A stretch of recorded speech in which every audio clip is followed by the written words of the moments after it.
ассалому алайкум бинандаҳои азиз, барномаи иттилооти вақтро бо муҳимтарин хабару гузоришҳо аз телевизиони Душанбе манзури шумо мегардонем. Дар студия Саида Юсуфзода.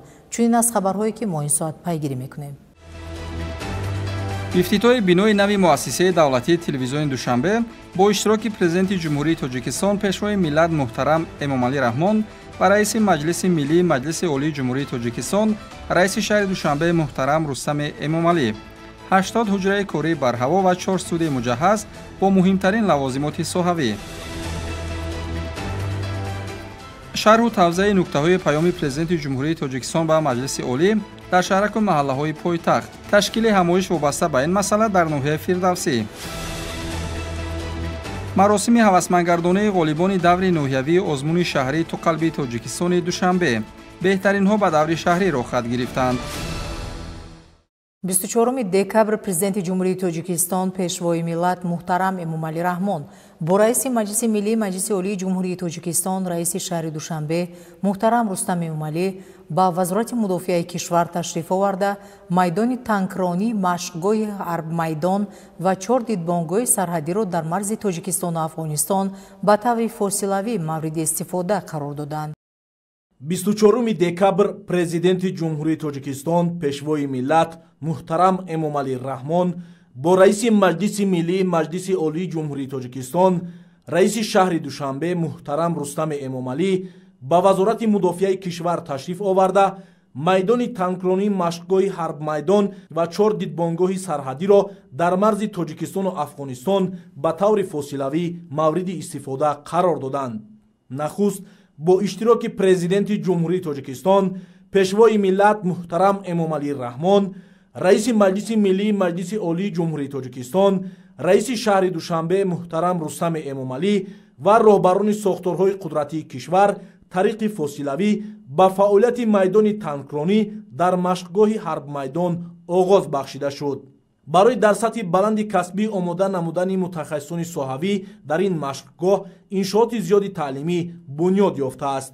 бинои нуқтаи фармондеҳию мушоҳидавӣ бо синфхонаҳои ронандагӣ ва манораҳои мушоҳида аз имкониятҳои дигари ин машқгоҳ ба шумор меравад. зимни шиносоӣ бо имконоти фарохи ин машқгоҳ, президенти ҷумҳурии Тоҷикистон муҳтарам Эмомалӣ Раҳмон ба роҳбарияти Вазорати мудофиа ва дигар сохторҳои қудратӣ дастур доданд ки бо истифода аз имконоти ин майдон мутахассисони техникии дахлдори худро дар сатҳи баланд омода намоянд.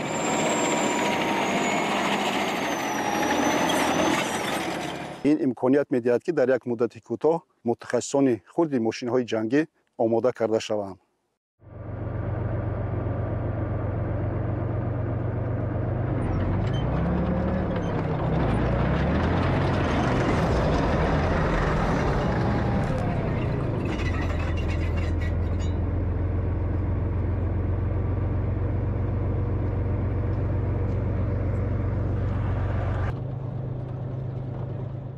дидбонгоҳҳои сарҳадӣ дар ин минтақаи баландкӯҳ ва душворгузари сарҳади давлатӣ бо Афғонистон ки қаблан ба таври зарурӣ муҳофизат намешуд, бори аввал сохта шуд ва барои фаъолияти бемонеаи онҳо дар ин мавзеъ ба масофаи зиёда аз 70 километр роҳи нави мошингузар бунёд ёфта, дигар инфрасохтори ёрирасон низ фароҳам оварда шуд. зимни ифтитоҳи иншооти сарҳадӣ президенти ҷумҳурии Тоҷикистон, сарфармондеҳи олии қувваҳои мусаллаҳи ҷумҳурии Тоҷикистон муҳтарам Эмомалӣ Раҳмон таъкид доштанд ки ҳукумати кишвар барои фароҳамсозии шароити будубош ва хизмат дар қувваҳои мусаллаҳ аз ҷумла қушунҳои сарҳадӣ пайваста чораандешӣ менамояд. пешвои миллат муҳтарам Эмомалӣ Раҳмон ҳамчунин аз самгузории соҳибкорони ватандӯсти кишвар ки дар ин кори пурифтихор низ иштирок менамоянд ёдовар шуда, ба ҳамаи касони дар ободии кишвар ҳиссагузор арзи сипосу қадрдонӣ намуданд.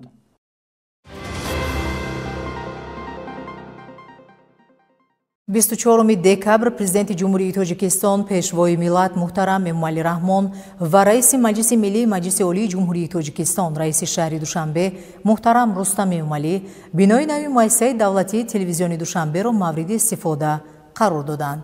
Телевизиони Душанбе дорои 4 студияи муҷаҳҳаз бо муҳимтарин лавозимоти соҳавӣ буда, калонтарини он студияҳои якум ва дуюм мебошанд, ки барои сабти барномаҳои консертӣ, ток-шоу ва барномаҳои калонҳаҷм пешбинӣ шуданд. 24 декабр президенти ҷумҳурии Тоҷикистон пешвои миллат муҳтарам Эмомалӣ Раҳмон ва раиси Маҷлиси миллии Маҷлиси олии ҷумҳурии Тоҷикистон, раиси шаҳри Душанбе муҳтарам Рустами Эмомалӣ бинои нави муассисаи давлатии телевизиони Душанберо мавриди истифода қарор доданд. Тавре иттилоъ доданд бинои нави муассисаи давлатии телевизиони Душанбе дар маҷмӯъ дорои 80 ҳуҷраи кории барҳаво буда, барои кормандони эҷодӣ ва техникӣ шароити муҳими кору фаъолият фароҳам оварда шудааст. боиси ифтихор аст ки бо ташаббуси асосгори сулҳ ваҳдати миллӣ пешвои миллат президенти кишвар ҷаноби олӣ муҳтарам Эмомалӣ Раҳмон ва иқдоми созандагии ободкоронаи раиси маҷлиси миллии маҷлиси олии ҷумҳурии Тоҷикистон раиси шаҳри Душанбе Рустами Эмомалӣ аҳли кормандони муассисаи давлатии телевизиони Душанбе соҳиби як бинои замонавӣ гаштанд. ин бино дорои тамоми таҷҳизотҳои замонавӣ бо формати 4К муҷаҳҳаз аст. мо аҳли кормандони эҷодиву техникӣ тасмим гирифтаем ки дар баробари дастгириҳои муҳтарам ҷаноби олӣ ва раиси шаҳри Душанбе муҳтарам Рустами Эмомалӣ кӯшишу заҳмати худро барои беҳтар сохтани сатҳу сифати барномаҳои телевизион дар сифати формати 4К ба роҳ монем. Телевизиони Душанбе дорои 4 студияи муҷаҳҳаз бо муҳимтарин лавозимоти соҳавӣ буда, калонтарини он студияҳои якум ва дуюм мебошанд, ки барои сабти барномаҳои консертӣ, ток-шоу ва барномаҳои калонҳаҷм пешбинӣ шудаанд. Ҳар ду студия дорои 4 маҷмӯи таҷҳизоти студиявӣ ва 3 ҳуҷраи ёрирасон буда, дар маҷмӯъ имкони ҷойгиркунонии то 50 мухлисро доранд. Студияҳои сеюм ва чорум бо 2 маҷмӯи таҷҳизоти студиявӣ ва 8 ҳуҷраи корӣ сохта шуда, барои ташкил ва дар сатҳи баланд баргузор намудани барномаҳои гуногуни телевизионӣ пешбинӣ шудааст. муассисаи давлатии телевизиони Душанбе дар замони соҳибистиқлолии мамлакат бо дастгирии асосгори сулҳу ваҳдати миллӣ пешвои миллат президенти ҷумҳурии Тоҷикистон муҳтарам Эмомалӣ Раҳмон ва раиси маҷлиси миллии маҷлиси олии ҷумҳурии Тоҷикистон раиси шаҳри Душанбе муҳтарам Рустами Эмомалӣ соҳиби бинои наву замонавӣ ва шароити мусоиди корӣ гардид. Дар маҷмӯъ 4 студия бо муосиртарин технологияи соҳавӣ аз қабили дастгоҳу таҷҳизоти рақамии формати сабташон 4К таъмин буда, имконияти сабт ва ба тариқи зинда пахш намудани барномаҳои иттилоотӣ, сиёсиву таҳлилӣ, фарҳангиву фароғатӣ, ток-шоу ва дигар барномаҳо мавҷуд аст.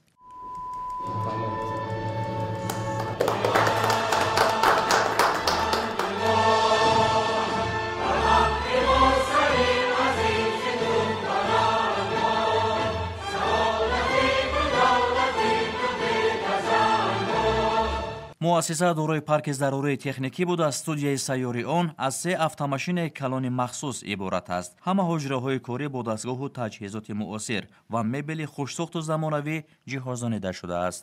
студияи марказии пахши барномаҳо, толори маҷлисгоҳ бо 200 ҷойи нишаст, ҳуҷраҳои кории роҳбарият, дизайнерҳои графикӣ, барномасоз, китобхонаи электронӣ ва анъанавӣ, синфхона барои машғулиятҳои такмили ихтисос, ҳуҷраи истироҳат, ҳуҷраи коркарди маълумоти бойгонӣ.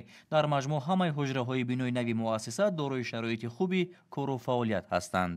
мо кормандон ва аҳли эҷоди муассисаи давлатии телевизиони Душанбе миннатдории худро ба асосгузори сулҳу ваҳдати миллӣ пешвои миллат президенти ҷумҳурии Тоҷикистон муҳтарам Эмомалӣ Раҳмон ва раиси шаҳри Душанбе муҳтарам Рустами Эмомалӣ барои сохта ба истифода додани ин бинои нав баён менамоем. ин иқдоми наҷибона нишонаи равшани таваҷҷӯҳи пайвастаи пешвои миллат ба рушди соҳаи иттилоот ва шароити арзанда фароҳам овардан ба кормандони ин соҳа мебошад. бино бо инфрасохтори муосир, таҷҳизоти техникӣ ва муҳити созанда барои мо имкон медиҳад то барномаҳои ҷолибу диданиро пешниҳоди бинандагон намоем. бинои нави муассисаи давлатии телевизиони Душанбе бо истифода аз санъати баланди меъмории миллӣ бунёд гардида, қисмати берунаи он пурра шишабандӣ шудааст. ҳамчунин бино ба шабакаи гармидиҳӣ пайваст буда, ҳуҷраҳо бо системаи ҳавотозакунии автономӣ васл карда шуданд. роҳравҳои атрофи бино бо истифода аз санги хоро оро дода шуда, ҳавлии муассиса пурра мунфаш карда шудааст. дар даромадгоҳи бино монитор барои пахши лавҳаю наворҳои таблиғотӣ бо паҳноии 12.5 ва баландии 8 метр насб гардидааст. муассисаи давлатии телевизиони Душанбе қаблан дар бинои солҳои 40 садсолаи гузашта сохта шуда, фаъолият мекард. бинои қаблӣ ба талаботи соҳа ҷавоб гуфтан наметавонист ва он барои толори синамо ё худ кинотеатр пешбинӣ шуда ҳамагӣ дорои ду студияи хурд, яке барои барномаҳои иттилоотӣ ва дигаре барои сабти дигар барномаҳо пешбинӣ шуда буд. набудани студияи сабти барномаҳо ва шароити маҳдуд имкон намедод ки ҳайати эҷодии ин муассиса барномаҳои баландсифат ва ҷавобгӯ ба талаботи замонро таҳия карда ба бинандагон пешниҳод намоянд. мо аҳли эҷод қаблан дар биное фаъолият мекардем ки ба талаботи кории мо пурра ҷавобгӯ набуд. имрӯз аллакай даромадан аз даромадгоҳи ин бино ба ҳар як эҷодкор рӯҳу илҳоми тоза мебахшад. студияҳои замонавӣ, утоқҳои кории кушоду барҳаво, компютерҳои замонавӣ дар назди ҳар як эҷодкор шароити хуби кориро фароҳам кардааст. дар заминаи дастгириҳои ҳамешагии роҳбарияти олии давлат доираи пахши телевизиони душанбе васеъ гардида онро тавассути моҳвора дар зиёда аз 40 кишвари дунё бо сифати Full HD тамошо кардан мумкин аст. сарвари давлат муҳтарам Эмомалӣ Раҳмон зимни боздид бо итминон иброз доштанд ки ҳайати иҷодӣ ва техникии телевизиони душанбе бо фаъолият дар шароити хубу замонавӣ ва бо истифода аз навтарин технологияи соҳаи телевизион бинандаи худро бо тозатарин хабару рӯйдодҳо ва барномаҳои ҷолибу диданӣ таъмин менамоянд. иҷрои масъулияти иҷтимоӣ, ростқавлӣ, хизмат ба манфиати ҷомеа, риояи меъёрҳои касбӣ ва ахлоқӣ, баланд бардоштани маърифати шаҳрвандон ва мусоидат ба таҳкими сулҳу собот аз ҷумлаи талаботи пешвои миллат муҳтарам Эмомалӣ Раҳмон зимни суҳбат бо кормандони телевизиони Душанбе буд. бинои нави боз як иншооти дар рушд ва шукуфоии пойтахт нақшгузор муассисаи давлатии рекламаи берунӣ ва ороиши Душанбе низ дар ҳамин рӯз аз ҷониби президенти ҷумҳурии Тоҷикистон пешвои миллат муҳтарам Эмомалӣ Раҳмон ва раиси маҷлиси миллии маҷлиси олии ҷумҳурии Тоҷикистон раиси шаҳри Душанбе муҳтарам Рустами Эмомалӣ ба таври фосилавӣ ифтитоҳ шуд. иншоот ки бо риояи унсурҳои муосири миллӣ қомат афрохтааст ҳусни ин гӯшаи қалби Тоҷикистон Душанберо боз ҳам афзун намуд. бо камоли эҳтиром ва ифтихори бузург изҳори миннатдории самимии хешро ба асосгузори сулҳу ваҳдати миллӣ пешвои миллат президенти ҷумҳурии Тоҷикистон муҳтарам Эмомалӣ Раҳмон ва раиси шаҳри Душанбе муҳтарам Рустами Эмомалӣ мерасонам ки бо ташаббус ва роҳбарии хиратмандонаи хеш ба мардуми кишвар пайваста шароити беҳтари зиндагӣ ва фаъолияти кориро фароҳам меоваранд. ифтитоҳи бинои наву замонавии муассисаи давлатии рекламаи берунӣ ва ороиши шаҳри Душанбе аз ҷониби пешвои миллат ин нишонаи таваҷҷӯҳ ва ғамхорӣ нисбат ба кормандон ва рушди соҳа мебошад. ин амали хайру созанда бори дигар собит менамояд ки роҳбарияти кишвар ба рушди соҳа ва фароҳам овардани шароити арзандаи корӣ таваҷҷӯҳи махсус зоҳир менамояд. мо ҳайати кормандони муассиса ин боварӣ ва эътимодро ба меҳнати содиқона ва натиҷаҳои назаррас пос хоҳем дошт. талош менамоем ки бо рӯҳияи баланди ватандӯстӣ ва масъулиятшиносӣ вазифаҳои дар назди муассиса гузошташударо софдилона иҷро намуда барои рушди соҳа ва пешрафти ватан саҳмгузор хоҳем буд. зимни муаррифии шароит ва имкониятҳои корӣ дар муассисаи давлатии рекламаи берунӣ ва ороиши шаҳри Душанбе иттилоъ дода шуд ки иншоот бо истифода аз масолиҳи баландсифати ширкатҳои бонуфузи ватанӣ сохта шудааст. бунёд ва ба истифода супоридани бинои нави муассисаи давлатии рекламаи берунӣ ва ороиши Душанбе замина гузошт ки шумораи кормандон аз 40 каси қаблӣ ба 70 кас расонида шавад. иншооте ки қаблан мо фаъолият мекардем дар воқеъ ба рушди бемайлони соҳа ва иҷрои вазифаҳо ҷавобгӯи талаботи замони муосир набуд. норасоии ҳуҷраҳои корӣ ва набудани шароити лозима албатта ба раванди хуби фаъолияти кормандони муассисаи давлатии рекламаи берунӣ ва ороиши шаҳри Душанбе монеъ мегардид. имрӯз бошад бо таваҷҷӯҳи пешвои муаззами миллат ҷаноби олии муҳтарам Эмомалӣ Раҳмон ва дастгирии раиси шаҳри Душанбе муҳтарам Рустами Эмомалӣ барои мо як бинои муҷаҳҳаз бо инфраструктури зарурӣ ва ҳама лавозимоти корӣ сохта ба истифода дода шуд. ин моро водор менамояд ки фаъолиятро дар доираи қонунгузориҳои мавҷуда ва рушди бемайлони соҳа барои рушду нумӯи пойтахти азизамон боз ҳам хубтару самарануктар ба роҳ монем. толори маҷлис бо 30 ҷои нишаст барои дар сатҳи зарурӣ доир намудани ҷамъомаду вохӯриҳо пешбинӣ шуда, истифода аз китобхонаи электронӣ воситаи рушди дониш ва огоҳии кормандон аз навгониҳои илмӣ хоҳад буд. изҳори сипоси худро ба асосгори сулҳу ваҳдати миллӣ, пешвои миллат ҷаноби олии муҳтарам Эмомалӣ Раҳмон ва раиси шаҳри Душанбе муҳтарам Рустами Эмомалӣ барои дастгириҳои пайвастаашон мерасонам. افتتاح بنای نو زمانوی مؤسسه دولتی رکلام بیرونی و آرایش شهر دوشنبه از جانب رهبریت کشور ما را باز هم وادار می‌سازد که از پیشتر دیده بیشتر مسئولیت حس نماییم و وظیفه‌های خود را باز هم جدی‌تر اجرا نماییم. муаррифии симои шаҳри душанбе, шиносоии мардум бо дастовард, мавзеъ ва нуқтаҳои ҷолиби диққат, мусоидат ба рушди соҳибкорӣ бо муаррифии брендҳо, тарғиби арзишҳои фарҳангӣ ва иҷтимоӣ ва ташаккули иқтисоди шаҳр тавассути воситаҳои рекламаи берунӣ, маълумоти визуалӣ ва ороишӣ дар маҷмӯъ ҳама самтҳои фаъолият дар муассисаи давлатии рекламаи берунӣ ва ороиши шаҳри Душанбе аз ин пас дар шароити хуб сурат мегирад. Сарвари давлат муҳтарам Эмомалӣ Раҳмон ба масъулин истифодаи мақсаднок аз шароити хуби корӣ ва назорати ҷиддӣ аз мутобиқати рекламаҳои берунӣ ба талаботи қонун, дастуру тавсияҳо доданд. ҳудуди иншоотро ниҳолу дарахт ва гулу бутаҳои ороишӣ зинати хос медиҳад. дар ҳамин ҷо президенти ҷумҳурии Тоҷикистон пешвои миллат муҳтарам Эмомалӣ Раҳмон ва раиси маҷлиси миллии маҷлиси олии ҷумҳурии Тоҷикистон, раиси шаҳри Душанбе муҳтарам Рустами Эмомалӣ бо шароити таваққуфгоҳи муосири бисёр сатҳа шиносуданд. Иншоот дар давоми як сол сохта шуда барои 354 воситаи нақлиёт пешбинӣ шудааст. Таваққуфгоҳ дар идомаи раванди корҳои ободонӣ дар шаҳри Душанбе бо ҳадафи беҳсозии муҳити шаҳрӣ ва коҳиши шумораи мошинҳо дар кӯчаву хиёбонҳо сохта шудааст. бунёди иншооти замонавӣ бозгӯи татбиқи босамари барномаи рушди устувори шаҳрӣ ва нақшаи генералии шаҳри Душанбе буда ба рушди низоми пардохтҳои ғайринақдӣ низ мусоидат мекунад.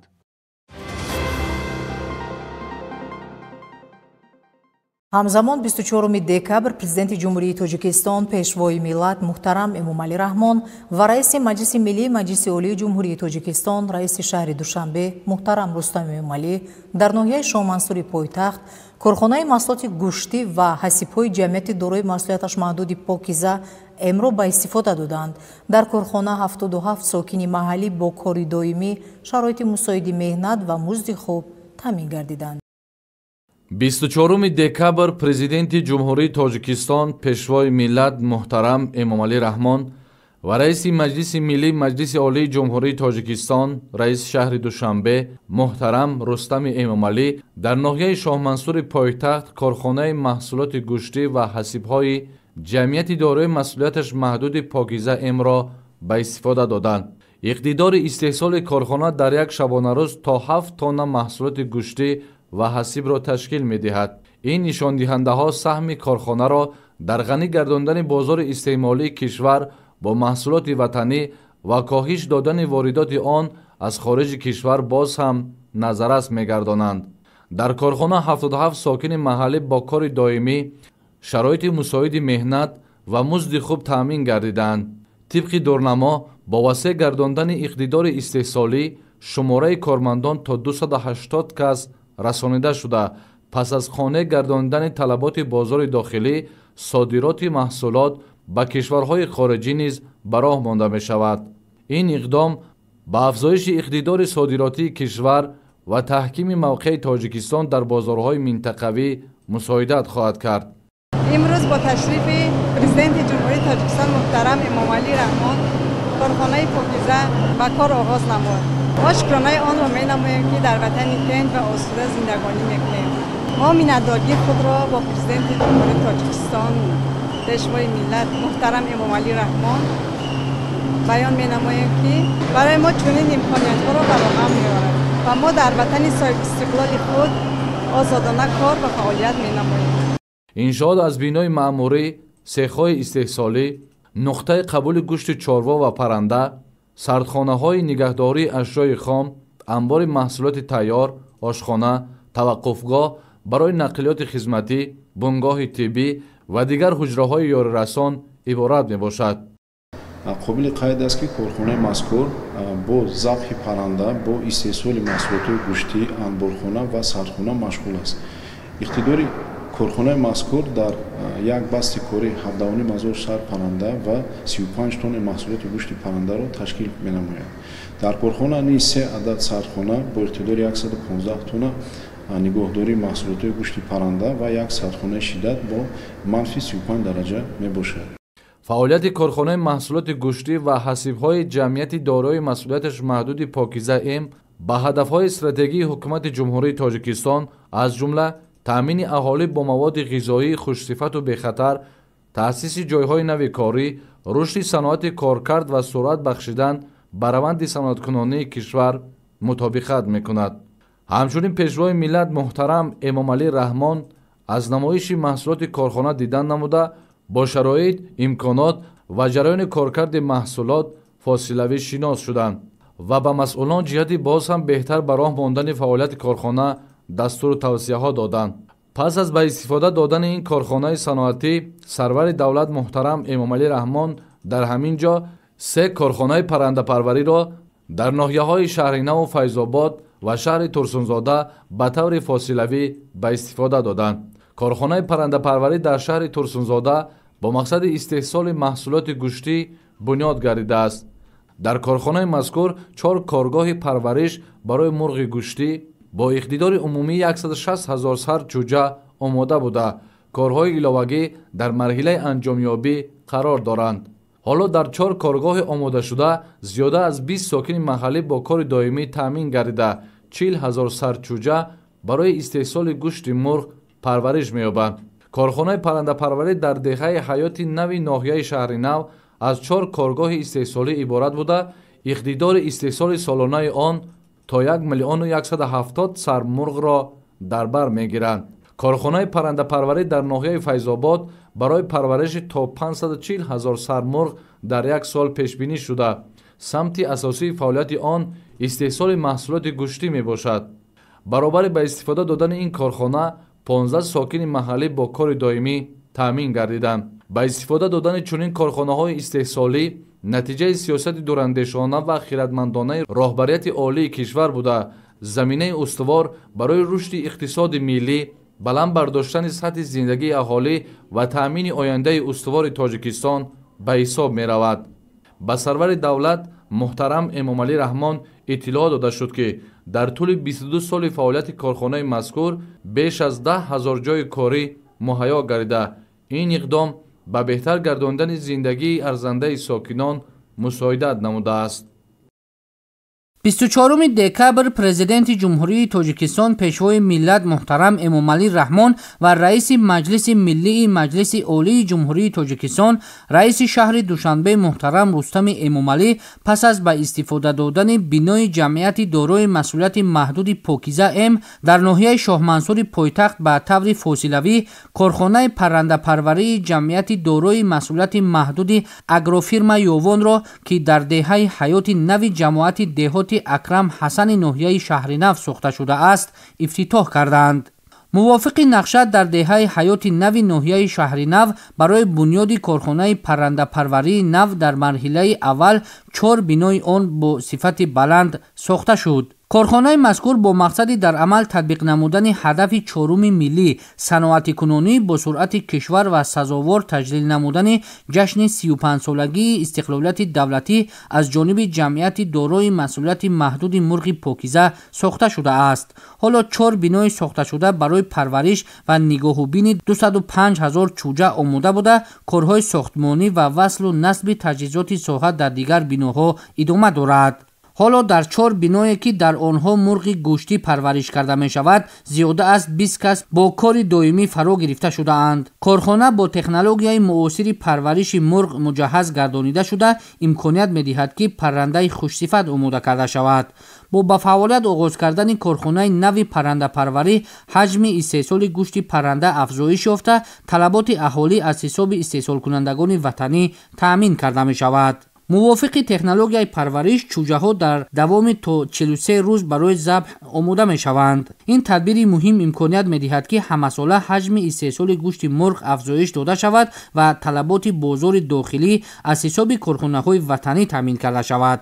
президенти кишвар муҳтарам Эмомалӣ Раҳмон пас аз шиносоӣ бо фаъолияти ҷамъияти дорои масъулияти маҳдуди агрофирма Ёвон дар ноҳияи шаҳри Нав ҷиҳати риояи технологияи нигоҳубини парранда парвариш ва дар заминаи он зиёд намудани ҳаҷми истеҳсоли гӯшти мурғ ба роҳбарият ва масъулони соҳа дастуру тавсияҳои мушаххас доданд. мавриди зикр аст ки давоми солҳои соҳибистиқлолии кишвар аз ҷониби давлат ба рушди соҳаи паррандапарварӣ таваҷҷӯҳи зиёд зоҳир гардида ба соҳибкорон ҷиҳати бунёди корхонаҳои паррандапарварӣ имтиёзу сабукиҳои гумрукӣ ва андозӣ пешниҳод карда шуд. ҳадаф ба он равона карда шудааст ки оянда дар мамлакат боз корхонаҳои паррандапарварӣ нав сохта шавад ва дар натиҷа ҳаҷми истеҳсоли гӯшти мурғ афзоиш ёфта дар заминаи он амнияти озуқавории кишвар аз ҳисоби истеҳсолоти ватанӣ таъмин карда шавад. 24 декабр президенти ҷумҳурии Тоҷикистон пешвои миллат муҳтарам Эмомалӣ Раҳмон ва раиси маҷлиси миллии маҷлиси олии ҷумҳурии Тоҷикистон раиси шаҳри Душанбе муҳтарам Рустами Эмомалӣ баъд аз ифтитоҳи ҷамъияти дорои масъулияти маҳдуди Покиза М дар ноҳияи Шоҳмансури пойтахт ба таври фосилавӣ корхонаи паррандапарварии ҷамъияти дорои масъулияти маҳдуди Мусаффогурӯҳро ки дар деҳаи Чиртаки ҷамоати деҳоти Навободи шаҳри Турсунзода бунёд гардидааст мавриди истифода қарор доданд. иттилоъ дода шуд ки корхонаи паррандапарварӣ аз ҷониби ҷамъияти дорои масъулияти маҳдуди мурғи Покиза бунёд гардида самти асосии он истеҳсоли тухми инкубаторӣ барои чӯҷаи он мебошад. корҳои сохтмонӣ дар корхонаи паррандапарварӣ моҳи майи соли 2025 оғоз гардида имрӯз ду бинои он ба истифода дода шуд. масъулон чӯҷаи серӯзаи насли нав ва волидайнро аз Федератсияи Русия ворид карда дар корхона парвариш менамоянд. мувофиқи технология чӯҷаҳо дар шароити муосир парвариш карда шуда баъд аз 6 моҳ ба тухмдиҳӣ шурӯъ мекунанд. тибқи иттилои масъулон ҳоло саршумори чӯҷаҳо бештар аз 10,000 сарро ташкил медиҳад. саршумори мурғҳои тухмдеҳ бошад бештар аз 8,000 сар буда вазнигирӣ ва раванди тухмдиҳии онҳо қонеъкунанда арзёбӣ мегардад. ҳоло дар корхонаи паррандапарварии ҷамъияти дорои масъулияти маҳдуди Мусаффогурӯҳ 10 кас бо кори доимӣ таъмин шудаанд. пешвои миллат муҳтарам Эмомалӣ Раҳмон зимни шиносоӣ бо корхонаи паррандапарварӣ изҳори қаноатмандӣ намуда иқдоми соҳибкорони маҳаллиро дар самти бунёди корхона ва дар заминаи он зиёд намудани саршумори чӯҷаҳои бройлерӣ ва тухми инкубатории муҳиму саривақтӣ арзёбӣ карданд. аз чӯҷаҳое ки аз хориҷи кишвар ворид гардидаанд асосан тухми инкубаторӣ гирифта шуда аз он мурғи тухмдеҳу гӯштӣ парвариш меёбад. тухми инкубаторӣ ки дар корхона истеҳсол мешавад ба дигар корхонаҳои паррандапарварии тобеи ҷамъияти дорои масъулияти маҳдуди мурғи Покиза интиқол дода шуда аз он мурғи гӯштӣ тайёр мешавад. иқтидори умумии корхонаи паррандапарварӣ дар як сол 1,5 миллион дона тухми инкубаторӣ мебошад. мувофиқи технологияи парвариш вазни зиндаи мурғи дар корхона парваришёбанда ба 3,5 килограмм мерасад. раванди парвариш ва обу хӯрокдиҳии чӯҷаҳо тавассути хати нави технологӣ ба роҳ монда шудааст ки ин яке аз бартариятҳои корхона ба шумор меравад.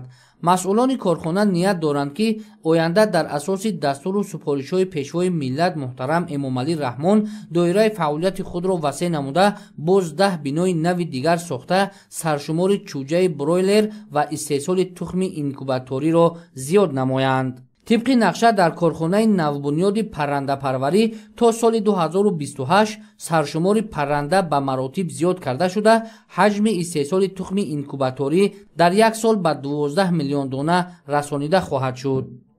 24 декабр президенти ҷумҳурии Тоҷикистон пешвои миллат муҳтарам Эмомалӣ Раҳмон ва раиси маҷлиси миллии маҷлиси олии ҷумҳурии Тоҷикистон раиси шаҳри Душанбе муҳтарам Рустами Эмомалӣ баъд аз ифтитоҳи ҷамъияти дорои масъулияти маҳдуди Покиза М дар ноҳияи Шоҳмансури пойтахт ба таври фосилавӣ корхонаи паррандапарварии ҷамъияти дорои масъулияти маҳдуди мурғи Покизаро ки дар деҳаи чашмасори ҷамоати кулобиёни ноҳияи Файзобод бунёд гардидааст мавриди истифода қарор доданд. корхонаи мазкур аз ҷониби соҳибкори ватанӣ Шодиев Абдузоҳид ба истиқболи сазовор аз ҷашни бузурги миллӣ 35-солагии истиқлоли давлатӣ бунёд шудааст. корхонаи паррандапарварии тозабунёд дар ҳудуди ноҳияи Файзобод бо таҷҳизоти муосири парвариш ба фаъолият оғоз намуда раванди нигоҳубин ва истеҳсолотро самаранок мегардонад. корхонаи паррандапарварӣ бо тамоми таҷҳизотҳои технологӣ муосир муҷаҳҳаз буда фаъолияти корхона аз рӯи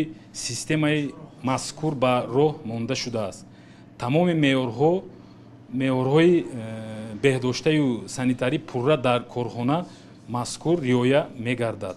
иқтидори корхона дар як сол парвариши 540 000 сар мурғ буда бозори дохилиро бо истеҳсоли гӯшти парҳезӣ таъмин менамояд. бо фаъол шудани корхона 15 нафар сокини маҳаллӣ бо ҷои кори доимӣ таъмин гашт. дар корхонаи навбунёд талаботи меъёрҳои беҳдоштию санитарӣ риоя гардида маҳсулот мутобиқ ба стандартҳои муосир ба истеъмолкунандагон пешниҳод гардонида мешавад. ифтитоҳи чунин корхона дар доираи нақшаҳои созанда баҳри татбиқи ҳадафи стратегии миллӣ саноаткунонии босуръат, таъмини амнияти озуқаворӣ ва рушди соҳаи кишоварзӣ заминаи мусоид фароҳам хоҳад овард. ҳамзамон 24 декабр президенти ҷумҳурии Тоҷикистон пешвои миллат муҳтарам Эмомалӣ Раҳмон ва раиси Маҷлиси Миллии Маҷлиси Олии Ҷумҳурии Тоҷикистон раиси шаҳри Душанбе муҳтарам Рустам Эмомалӣ дар шаҳри Душанбе ба фаъолияти марҳилаи дуюми ҷамъияти дорои маслиҳаташ маҳдуди Кока-Кола нӯшокиҳои Тоҷикистон ки ҷузъи гурӯҳи Анадолу мебошад оғози расмӣ бахшиданд. 24 декабр президенти ҷумҳурии Тоҷикистон пешвои миллат муҳтарам Эмомалӣ Раҳмон ва раиси Маҷлиси Миллии Маҷлиси Олии Ҷумҳурии Тоҷикистон раиси шаҳри Душанбе муҳтарам Рустами Эмомалӣ дар шаҳри Душанбе ба фаъолияти марҳилаи дуюми ҷамъияти дорои масъулияти маҳдуди Кока-Кола нӯшокиҳои Тоҷикистон ки ҷузъи гурӯҳи Анадолу мебошад оғози расмӣ бахшиданд. корхонаи истеҳсолӣ дар заминаи татбиқи ҳадафи чоруми миллии саноаткунонии босуръати кишвар ба истиқболи сазовори ҷашни 35-солагии истиқлоли давлатӣ бунёд гардидааст.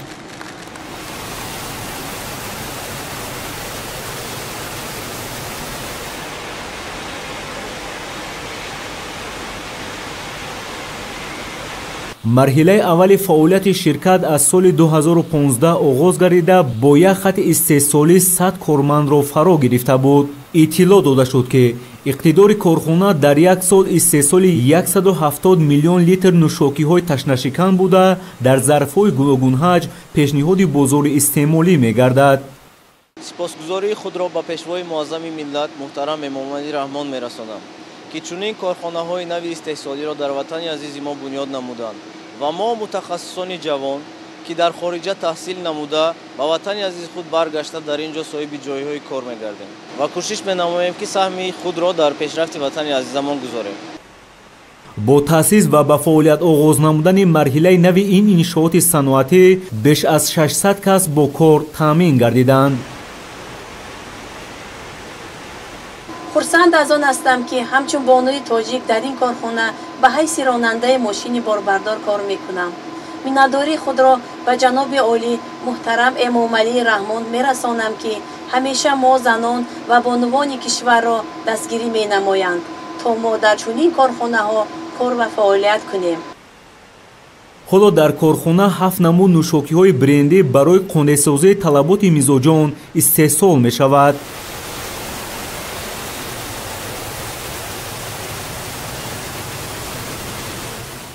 маҳсулоти ниҳоӣ қабл аз муомилот дар озмоишгоҳи корхона бо усули хос ташхис шуда мутахассисон таркиб ва бехатарии онро тавассути дастгоҳҳои соҳавӣ аз санҷиш мегузаронанд. мо ҷавондухтарони тоҷик миннатдории худро ба пешвои муаззами миллат муҳтарам Эмомалӣ Раҳмон мерасонем ки ҳамеша мо ҷавононро дастгирӣ менамоянд ва ба мо мутахассисони ҷавон имконият медиҳанд ки дар чунин корхонаҳои саноатӣ кор ва фаъолият намоем. кӯшиш менамоем ки дар ободонии ватани худ саҳми худро гузорем. пас аз шиносоӣ бо раванди фаъолият ва иқтидори истеҳсолии пешвои миллат муҳтарам Эмомалӣ Раҳмон аз намоиши маҳсулоти корхона боздид намуда ба масъулон ҷиҳати риояи талабот, стандартҳои бехатарӣ ва ҳам афзоиши содироти маҳсулот ба хориҷи кишвар дастуру тавсияҳо доданд.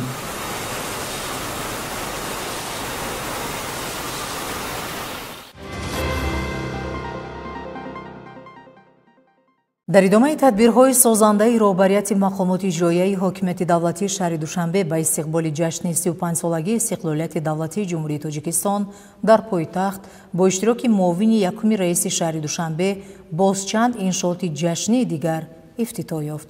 гузориш дар ин хусус. бо мақсади рушди соҳаи истеҳсолот, хизматрасонӣ ва инфрасохтори иҷтимоӣ дар шаҳри Душанбе айни ҳол як қатор иншооти муҳим сохта мавриди таҷдиду азнавсозӣ қарор доранд. Аз ҷумла имрӯз бо иштироки муовини якуми раиси шаҳри Душанбе Бахтиёр Шарифӣ ва масъулини ноҳияи Фирдавсӣ дар шаҳраки 61 маркази таълимии ҷавонон бо бунёди майдончаи варзишу фароғатӣ мавриди истифода қарор дода шуд. Марказ дар асоси қарори раиси шаҳри Душанбе аз 29 апрели соли 2021 бунёд гардида, пудратчии корҳои сохтмонӣ, ҷамъияти дорои масъулияти маҳдуди маърифати ҷавонон ва лоиҳакаш, ҷамъияти саомикушодаи саноатсоз мебошад. Масоҳати қитъаи замин 0,25 гектарро ташкил медиҳад. Марказ аз 4 ошона иборат буда дорои 31 синфхона, толори маҷлис бо 63 ҷойи нишаст ва ҷойи нишасти умумӣ барои 540 нафар таълимгиранда мебошад. Бо ба истифода додани иншоот 50 ҷойи навикорӣ таъсис ёфт. Дар ин марказ айни замон забонҳои русӣ ва англисӣ омӯзонида шуда, дар оянда омӯзонидани забонҳои чинӣ, кореягӣ ва дигар забонҳои хориҷӣ низ дар назар дошта шудааст. ҳамзамон дар ин рӯз дар кӯчаи Қаҳорофи ноҳияи Фирдавсӣ марҳилаи нави фаъолияти хатти технологии муосири пойафзолбарории ҷамъияти дорои масъулияти маҳдуди чарм мавриди истифода қарор гирифт. таҷдид ва азнавсозии коргоҳу сехҳои сесолии корхона аз ҷониби роҳбарияти ҷамъияти дорои масъулияти маҳдуди чарм анҷом дода шуда, таҷҳизоти технологии он аз Чин ва Туркия ворид гардидааст. иқтидори сесолии хатти пойафзолбарории 324 000 ҷуфт дар як солро ташкил медиҳад. иншоот аз 2 ошона иборат буда, масоҳати умумии он 1500 метри мураббаъро дар бар мегирад. бо татбиқи лоиҳа 35 ҷойи навикорӣ таъсис дода шуда, кормандони маҳаллӣ бо ҷойи кор ва маоши хуб таъмин гардиданд. корҳои сохтмонӣ дар корхона соли 2024 оғоз гардида буд. иншооти дигаре ки дар ин рӯз бо иштироки муовини якуми раиси шаҳри Душанбе ва роҳбарияти ноҳияи Синои пойтахт ифтитоҳ ёфт, ин корхонаи сесолии дузандагӣ ва маҷмӯаи хизматрасонӣ дар кӯчаи Ҳисор 29 каср Сеи ноҳияи Сино буд. ин марказ дар асоси қарори раиси шаҳри Душанбе аз 12 июни соли 2023 бунёд гардида, иншоот дар масоҳати 0,25 гектар замин доман паҳн намудааст. марказ аз 5 ошона иборат буда, дар ошона якум мағозаи хӯрокворӣ, ошонаи дуюм сехи қаннодӣ ва коргоҳи дузандагӣ бо 13 адад мошина, ошонаи сеюм клиникаи физиотерапия, ошонаи чорум толорҳои машқҳои муолиҷавӣ ва дар ошонаи панҷум ҳуҷраҳои корӣ ҷойгир мебошанд. бо ба истифода додани иншоот 45 ҷойи навикорӣ таъсис ёфт. корҳои сохтмонӣ дар он ҳанӯз соли 2023 оғоз гардида буд. дар оянда шумораи ҷойҳои корӣ зиёд гардида, ҳамзамон аз ҷониби масъулини намудҳои гуногуни маҳсулоти қаннодӣ ва дигар маҳсулоти хамирӣ омода ва ба мизоҷон пешниҳод карда мешаванд. имрӯз ҳамчунин дар кӯчаи Шоҳтемури ноҳияи Исмоили Сомонӣ дар доираи иҷрои қарори раиси шаҳри Душанбе аз 2 сентябри соли 2025 корхонаи истеҳсоли оби ҷав ва спирт бо ҷойгир намудани бинои маъмурии он мавриди истифода қарор гирифт. фармоишгар ва пудратчии лоиҳа ҷамъияти саомии кушодаи комбинати хӯроквории Тоҷикистон буда, иқтидори хатҳои истеҳсолӣ дар як шабонарӯз 500 дал спирти этилӣ ва 600 бутил оби ҷав дар як соатро ташкил медиҳад. бо татбиқи лоиҳа 40 ҷойи навикорӣ таъсис ёфта, иншоот як ошона буда, масоҳати қитъаи замин 1,61 гектарро ташкил медиҳад. таҷҳизоти технологӣ ба корхона аз ҷумҳурии мардумии Чин ва Федератсияи Россия ворид карда шудааст.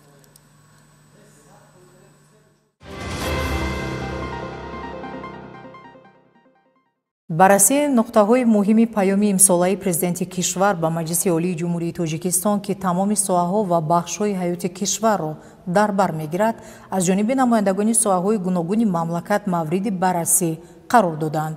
ҷиҳати шарҳу тавзеъи нуқтаҳои паёми навбатии пешвои миллат дар толори муассисаи таҳсилоти миёнаи умумӣ рақами 72 ноҳияи Фирдавсӣ вохӯрӣ бо сокинону истиқоматкунандагони шаҳраки 24 ноҳия баргузор гардид. гузориш дар ин бора омода гардидааст.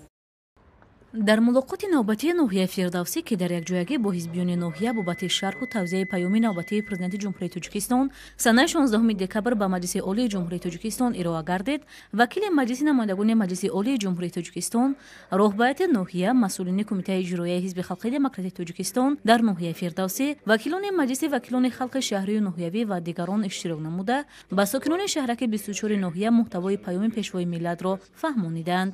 зимни суханронӣ маърузачиён қайд карда карданд ки ироаи паёми имсола барои тоҷикистон бо рӯйдодҳои муҳими сиёсӣ аз ҷумла баргузории интихобот дар фазои озоду шаффоф ва ҳалли пурраи масъалаҳои сарҳадӣ бо ҷумҳурии қирғизистон фарқ мекунад. Ин дастовардҳо далели сиёсати сулҳомез, ҳамсоягии нек ва устувории давлатдории миллӣ мебошанд. тоҷикистон дар минтақа ҳамчун кишвари ҷонибдори сулҳ ва ҳамкорӣ шинохта шуда заминаи мустаҳками рушди минбаъдаи худро фароҳам овардааст. ҳамзамон қайд гардид ки паём бозгои болоравии мавқеи байналмилалии тоҷикистон аст. ташаббусҳои кишвар дар доираи созмони милали муттаҳид вобаста ба ҳифзи пиряхҳо, тағйирёбии иқлим, криосфера, зеҳни сунъӣ ва маърифати ҳуқуқӣ аз ҷониби ҷомеаи ҷаҳонӣ дастгирӣ ёфтанд. ин иқдомҳо тоҷикистонро ҳамчун давлати ташаббускор, масъул ва дорои дидгоҳи глобалӣ муаррифӣ намуда нуфузи онро дар арсаи байналмилалӣ тақвият мебахшанд. дар идома мa'рузатчиён вобаста ба густариши корҳои ободонӣ, риояи қонунҳои ҷумҳурии тоҷикистон дар бораи танзими ҷашну маросим дар ҷумҳурии тоҷикистон, дар бораи масъулияти падару модар дар таълиму тарбияи кӯдак, дар бораи тарбия ва тандурустии шаҳрвандон, таблиғу ташвиқи фарҳанги миллӣ, сарфаю сариштакорӣ, одоби шаҳрнишинӣ, пешгирии пошхӯрии оилаҳои ҷавон ва даъвати ҷавонон ба хизмати ватан ибрози андеша намуданд.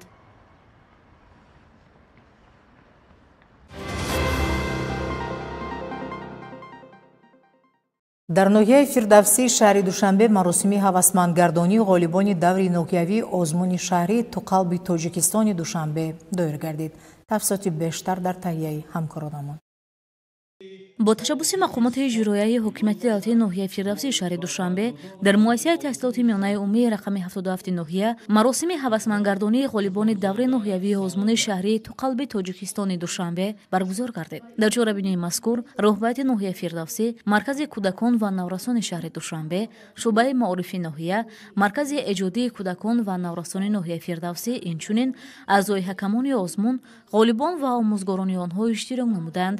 дар оғози маросим ҳозирин таъкид намуданд ки озмуни мазкур дар тарбияи маънавии наврасону ҷавонон бедор намудани ҳисси ифтихор аз ватан, инчунин дар муаррифии симои фарҳангӣ ва таърихии шаҳри душанбе нақши муҳим мебозад. зикр гардид ки иштироки фаъолонаи ҷавонон ва сатҳи баланди асарҳои пешниҳодшуда аз таваҷҷӯҳи рӯзафзуни ҷомеа ба арзишҳои миллӣ ва фарҳангӣ гувоҳӣ медиҳад. ёдрас мешавем ки дар соли ҷорӣ ба даври ноҳиявии озмун дар ноҳияи фирдавсӣ 293 довталаб роҳхат гирифтанд ки аз миёни онҳо 36 нафар ба марҳилаи шаҳрӣ роҳ ёфтанд. сипас дар вазъияти тантанавӣ маросими қадрдонии ғолибон оғоз шуд. дар маросими қадрдонии мазкур ғолибони даври ноҳиявии озмуни шаҳрии ту қалби тоҷикистони душанбе ва иштирокчиёни фаъолу аъзои ҳакамон бо диплом, ифтихорнома, сипоснома ва мукофотпулӣ аз ҷониби мақомоти иҷроияи ҳокимияти давлатии ноҳияи фирдавсӣ сарфароз гардонида шуданд.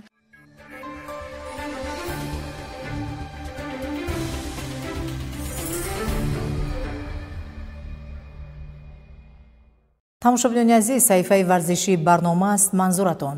27 декабр Лигаи футболи Тоҷикистон ҷиҳати ҷамъбасти мавсими 2025 маросими тантанавии супоридани ҷоизаҳоро дар маҷмӯаи Кохи Суруши шаҳри Душанбе баргузор мекунад. Дар ин маросим ғолибони ҷоизаҳои инфиродӣ дар Лигаи олии Тоҷикистон, мусобиқаи ҷавонон ва Лигаи якум эълон карда мешаванд. дар маҷмӯъ дар 18 номинатсия ғолибон қадрдонӣ мегарданд.